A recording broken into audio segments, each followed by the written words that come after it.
Para dili masayang ang ato ang nabahaw nga kanon, ingon aniun nato siya pagluto o lami ta siya kaayo niya magustuhan jud ni sa mga bata. Una, magamit ta diri og butter, ato lang ni siyang patunawon. Pag natunaw na, ibutang na nato ang ato ang sibuyas, dayon isunod nato ang bawang, ato lang ni siyang ukayon. Dayon isunod nato pagbutang ang di-slice na mga hotdog. Ato alang nin siyang ukayon o pagkahuman ato sagulan siya og corned beef.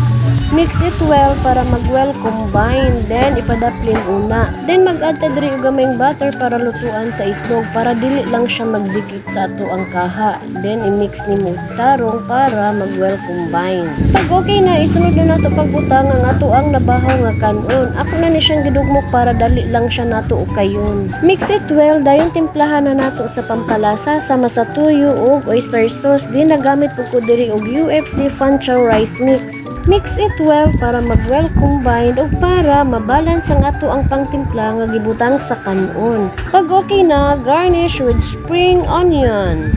Unya ako na lang po din prituhon ang sobra sa hotdog no para dili siya masayang. Unya ako na lang po ni siyang dungagan diri og scrambled egg. Ang siyang giluto hangtod nga nag-brown ang ihang color, din napo ko diri pinirito nga talong ug maulang. Salamat sa pagtan-aw. Bye-bye.